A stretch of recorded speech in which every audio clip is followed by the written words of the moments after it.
किस्मत में हो, तोहरे बिना ना लागे मनवाए सनम हो।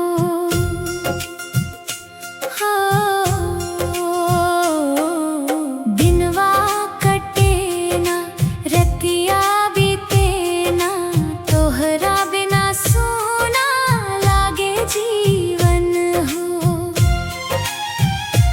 अखिया से नीरवा बहे चुपके चुपके, याद तो हार आवे हर पल धड़के। काहे गइलू छोड़ के हमके अकेला, राम जाने कब मिली फिरू सवेरा। राम जाने कब होई मिलनवा हमार। दिलवा रोवे जियरा तड़पे, आ जाए सजनवा एक बार।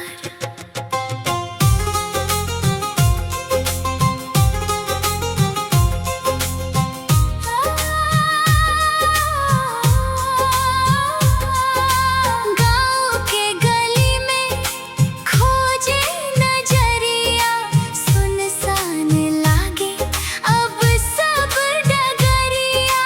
प्यार के बातिया रही गइल अधूरा, राम जाने कैसन बाई मजबूरा। राम जाने का लिखले बाड़े भाग में, तोहरे बिना ही जानू मोर सुख ना लागे संसार में।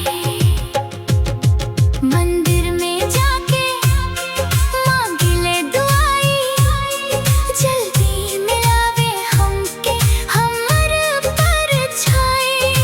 सच प्रेम के जीत हो जाए, राम जाने कब खुशी